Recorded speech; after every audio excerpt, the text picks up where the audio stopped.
Assalamualaikum warahmatullahi wabarakatuh. Baik, kita di sini akan menjelaskan mengenai penggambaran suatu desain perangkat lunak menggunakan pendekatan berorientasi struktur. Nah, salah satu diagram yang kita gunakan dalam pendekatan berorientasi struktur ini adalah data flow diagram atau DFD. Nah, sebelumnya aplikasi seperti apa sih yang cocok untuk dirancang gitu ya dan dibuat dengan pendekatan berorientasi terstruktur. Di sini kita menemukan ada 4 perangkat lunak ya, di mana yang pertama itu adalah perangkat lunak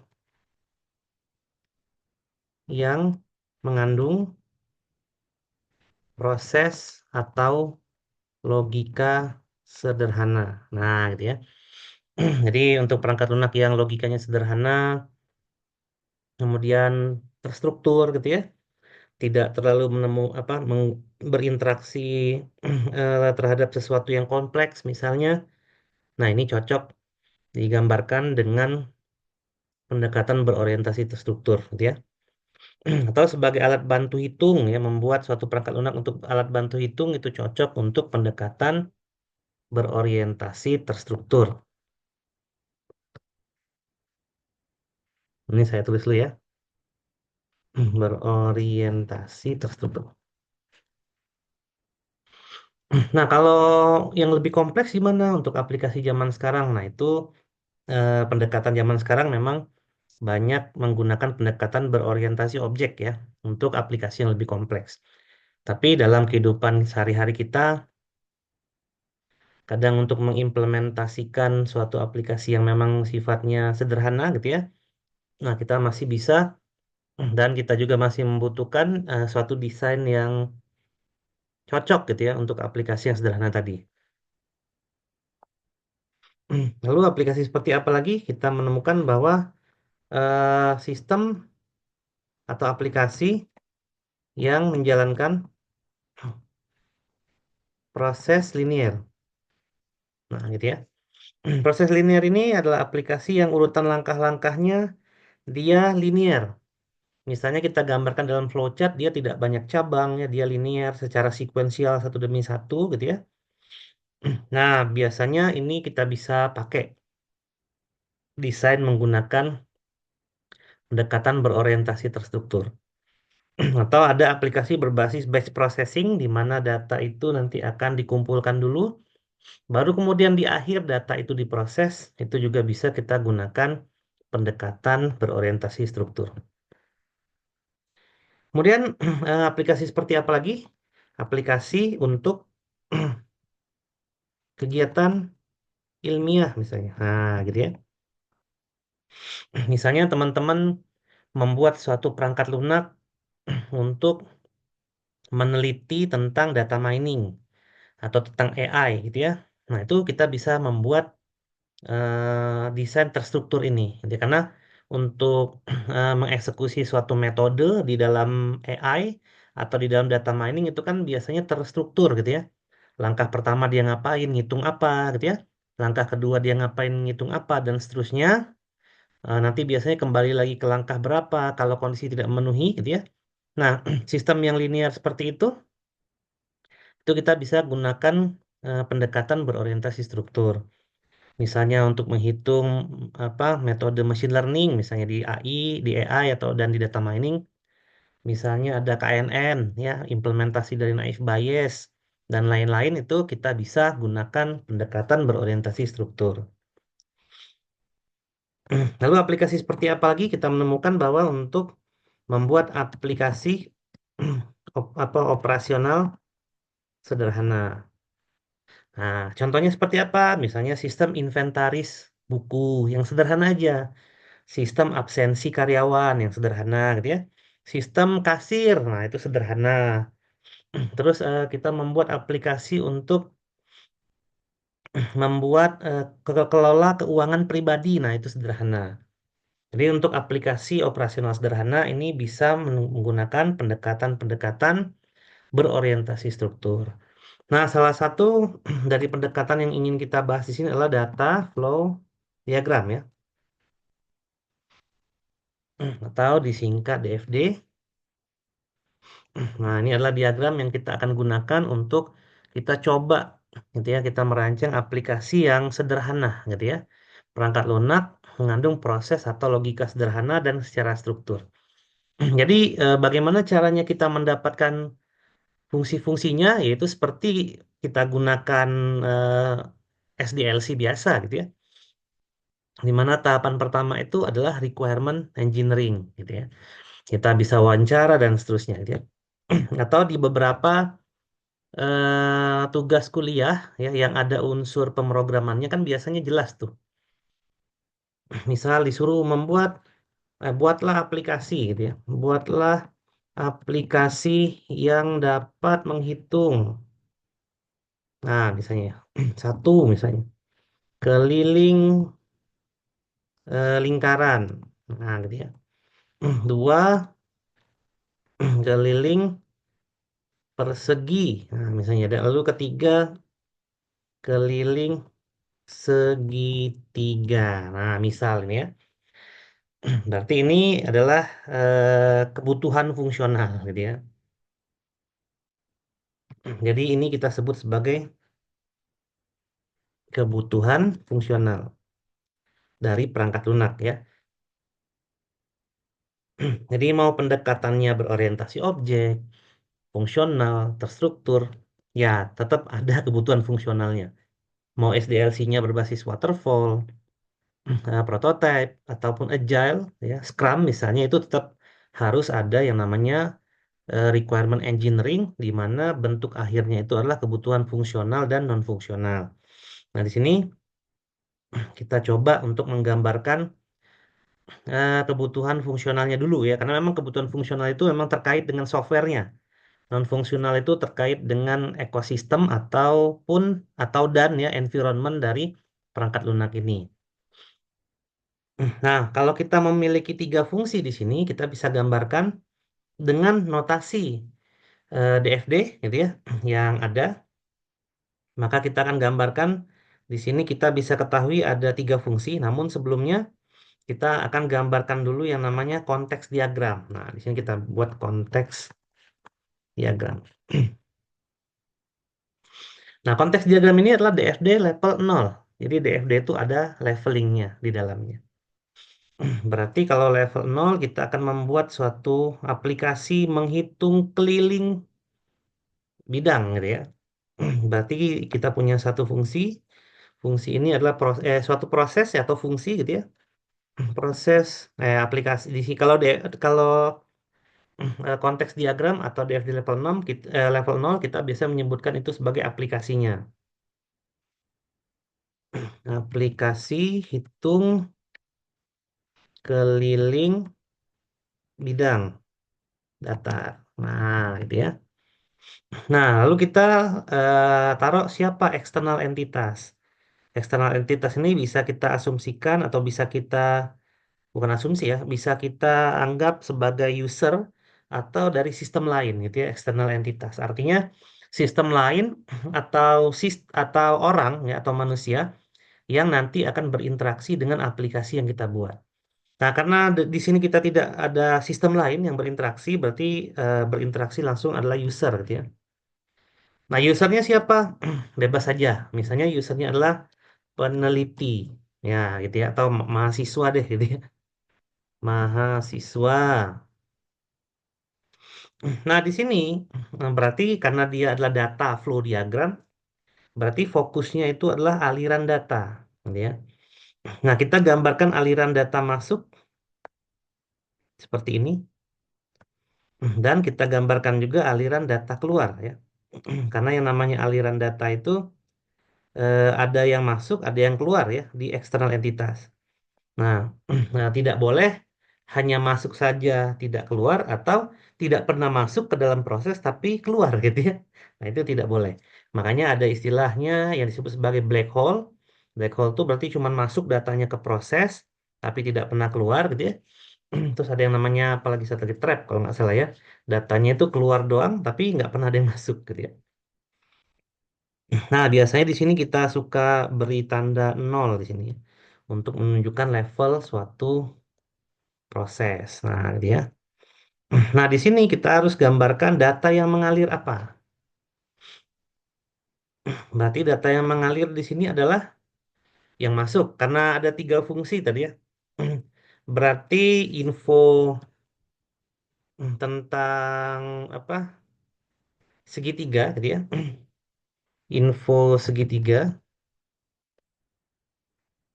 kemudian info apa tadi lupa. Lingkaran sama persegi ya. Info lingkaran sama info persegi. Nah, ini yang akan dipakai sebagai input di proses atau di aplikasi hitung keliling bidang datar ini. Inputnya adalah ada tiga ya. Tiga itu tidak dan karena pakai koma gitu ya. Salah satunya. Jadi inputnya itu info segitiga. Kalau info segitiga itu kita tahu segitiga itu adalah alas dan tinggi gitu ya. Kalau lingkaran itu infonya adalah jari-jari atau diameter. Kalau persegi itu infonya itu adalah sisi. Gitu ya. Nanti kita bisa detailkan pakai tanda kurung gitu ya. Nah, lalu output yang diinginkan dari aplikasi ini adalah keliling ya, keliling segitiga. Ini pakai underscore ya. Kemudian keliling lingkaran dan keliling persegi. Nah, gitu ya. Ini adalah apa output ya yang diinginkan. Ini bisa di enter aja biar rapi gitu ya. Nah, seperti itu ya. Nah, ini adalah konteks diagram. Lalu kita beralih ke level satu. Berarti kita akan breakdown ini ya. Kita akan breakdown. Nah, di sini konteks diagram level nol saya bikin di sini adalah DFD level satu. Nah, gitu ya. Di sini berarti ada external entity tadi. Yang mana ini adalah mahasiswa. Nah, gitu ya. Nah, lalu ada tiga proses ya atau tiga fungsi dari kebutuhan aplikasi yang mau dibangun. Yang pertama itu adalah fungsi pertama ya. Itu adalah hitung keliling segit apa? Yang pertama tadi. Keliling lingkaran ya, keliling lingkaran. Nah, seperti ini. Lalu yang kedua salah. Lalu yang kedua itu berarti hitung keliling persegi. Kemudian ada yang ketiga, ini tiga, hitung keliling segitiga. Nah, gitu ya. Nah, kita tahu tadi bahwa dari mahasiswa itu melakukan input, gitu ya. Berarti ada satu yang menuju ke hitung keliling lingkaran. Ini tadi datanya adalah info lingkaran dalam kurung jari-jari. Nah, gitu ya. Itu kita bisa detailkan seperti itu. Lalu untuk persegi seperti ini, persegi tadi info persegi. Karena data yang mengalir di sini, gitu ya, itu harus sama dengan apa yang ada di sini ya. Tapi di sini kita bisa detailkan lagi. Info persegi itu berarti sisi, gitu ya. Kemudian ada satu lagi di sini untuk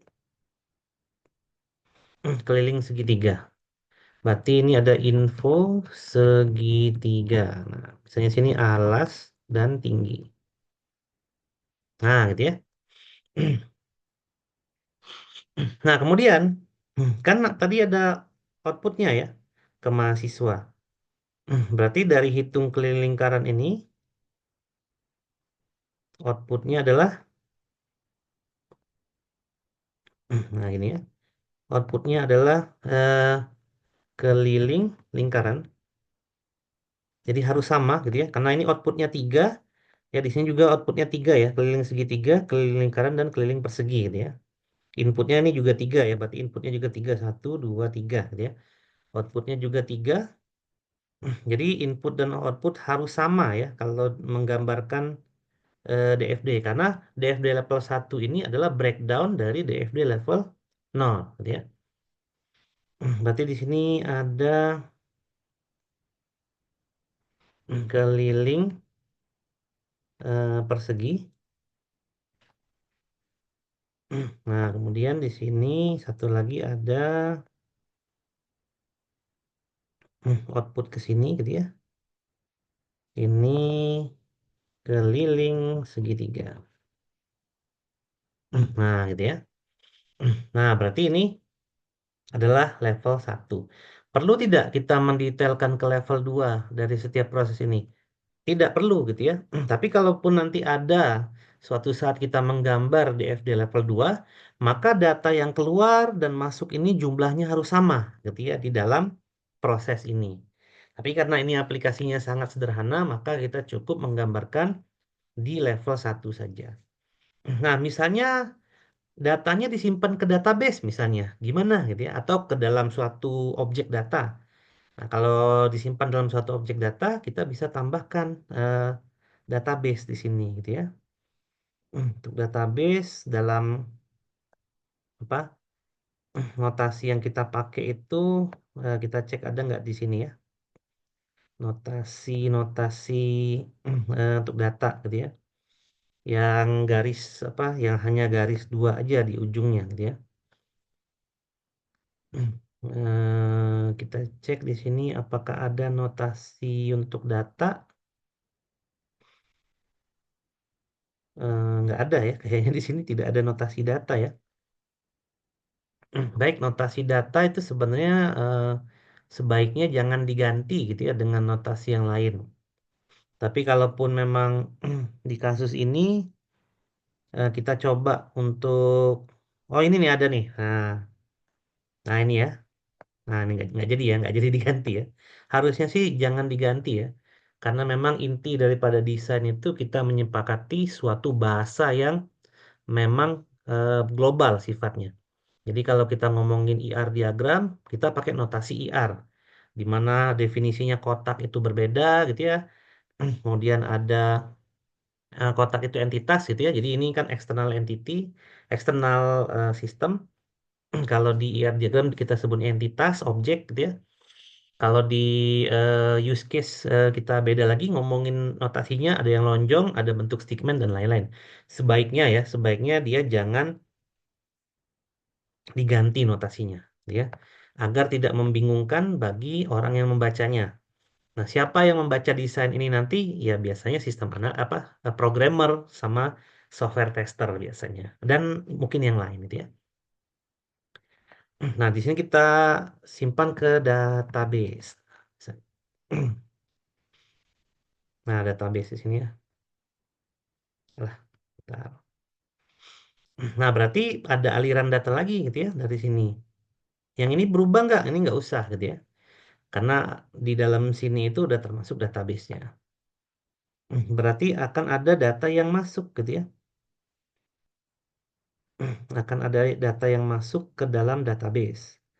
Kita ambil yang umum. Nah, di sini ya. Nah, di sini masuk. Nah, data apa yang diinginkan masuk di sini? Berarti data yang diinginkan adalah jari-jari misalnya. Jari-jari atau data yang diinginkan adalah info lingkaran dan keliling lingkaran. Nah, misalnya gitu ya. Terus yang satu lagi, data yang diinginkan masuk ke database ini adalah info persegi sama keliling persegi. Nah, gitu ya. Kemudian yang diinginkan dari segitiga itu yang akan disimpan gitu ya dari proses ini mengalir datanya adalah info segitiga dan keliling segitiga. Nah, gitu ya. Nah, apakah dari database itu perlu output? Tidak harus, itu ya tergantung. Kalau misalnya ada satu fungsi lagi, misalnya ya, di sini untuk eh, fungsi keempat gitu ya misalnya, berarti dari fungsionalnya kita tambahkan ada fungsi keempat atau proses keempat melihat histori hitungan sebelumnya. Nah, misalnya. Nah, maka di sini kita akan membuat fungsi keempat yaitu melihat hitungan histori. Histori hitungan salah. Histori hitungan. Nah, maka di sini perlu gitu ya. Datanya kita output. Berarti mahasiswa akan eh, melakukan interaksi terhadap melihat data histori sebelumnya, gitu ya. Di mana yang dia akan input itu adalah nah ya. Berarti di sini akan ada input dari mahasiswa ke proses ini adalah suatu data ya. Berarti histori inputnya. Nah, gitu ya. Maka di konteks diagram kita akan tambahkan juga di sini karena dia menyesuaikan. Selain info persegi, ada juga data histori yang dimasukkan gitu ya di dalam sini. Nah, bisa jadi data histori itu terjemahannya itu adalah eh, klik aja atau data histori itu data waktu gitu ya. Histori ingin melihat dari waktu kapan sampai kapan gitu ya misalnya. Nah, maka nanti di sini bisa kita keluarkan isi database ke sini gitu ya. Nah, data history berarti di sini nampilin semuanya kan? Nampilin semua hitungan yang ada. Berarti ada info, ada info lingkaran, ada info persegi, dan ada info segitiga. Lalu selain itu ada hasilnya kan gitu ya yang akan di output di proses itu. Datanya masuk di situ, yaitu adalah hasil ya. Berarti keliling lingkaran, lalu ada keliling persegi,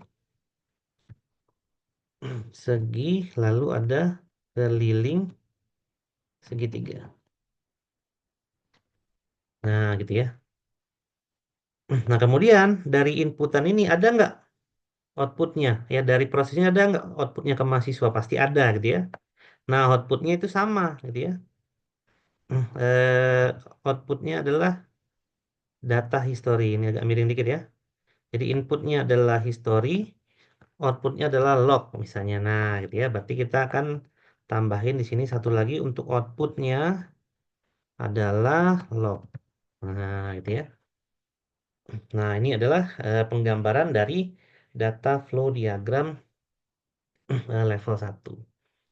Nah, biasanya dalam satu proses ini kita bikin pseudocode-nya. Ya, pseudocode bisa kita buat dengan tidak harus pseudocode ya, kita akan membuat suatu algoritma maksudnya ya untuk tiap proses ini. Nah, lalu untuk info lingkaran ini kita bisa detailkan seperti ini di perancangan datanya, gitu ya, struktur data. Nah, lalu kita bisa bikin algoritma di dalam tiap-tiap proses ini dalam bentuk pseudocode atau dalam bentuk flowchart. Misalnya kita gambarkan dalam bentuk pseudocode misalnya ya untuk hitung keliling lingkaran. Pseudocode ke apa? Hitung lingkaran. Nah, di sini pendekatan bahasanya bebas saja ya. Kita pakai pendekatan pseudocode aja, di mana pseudocode yang umum aja kita pakai. Misalnya di sini kita bikin function gitu ya,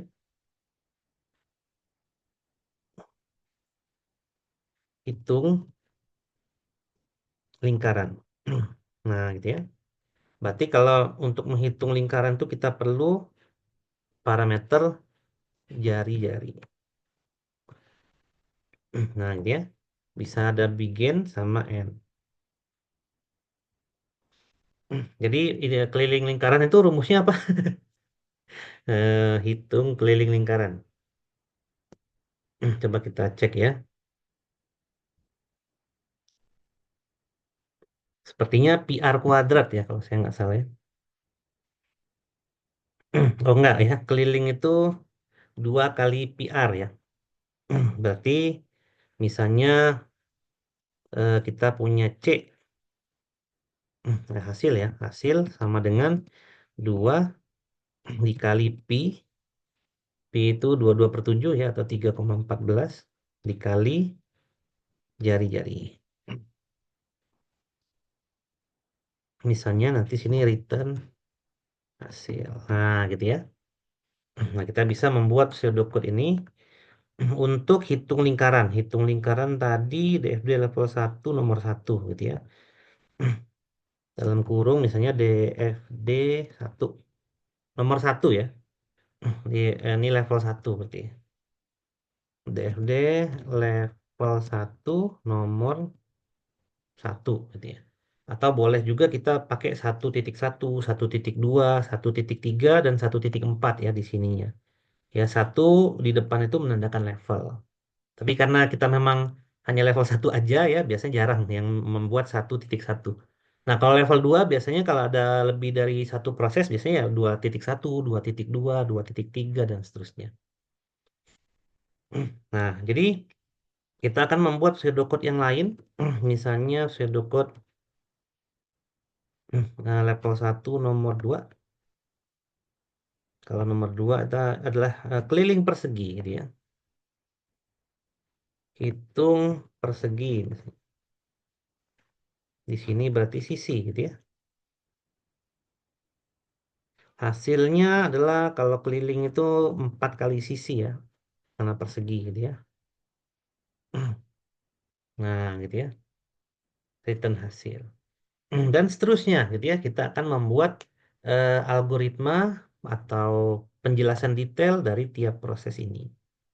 Nah, karena memang tadi kita fokusnya adalah untuk membuat apa yang nomor 1 tadi ya, perangkat lunak yang mengandung proses atau logika sederhana dan dia juga termasuk aplikasi operasional sederhana, jadi kita bisa membuat DFD seperti ini, gitu ya, dan konteks diagram yang seperti ini. Ya, baik seperti itu ya kurang lebih cara untuk membuat data flow diagram dan desain-desain lainnya seperti tadi ada desain data di sini ya, walaupun memang desain data ini kita bisa buat terpisah karena takutnya kalau kita ini untung info lingkaran tuh hanya jari-jari saja ya datanya. Tapi misalnya kita ada proses input data mahasiswa. Nah, misalnya input data mahasiswa itu kan panjang ya, ada NIM, nama, dan lain-lain. Berarti nanti data yang masuk itu kita persingkat namanya atau kita pakai nama alias yaitu info mahasiswa. Nah, detail dari info mahasiswa itu kita bisa buat struktur datanya, yaitu NIM, nama, alamat, tanggal lahir, dan seterusnya. Ya, itu saja mungkin eh, tentang data flow diagram. Ya, terima kasih sudah menonton video ini. Ya, saya pamit. Wassalamualaikum warahmatullahi wabarakatuh.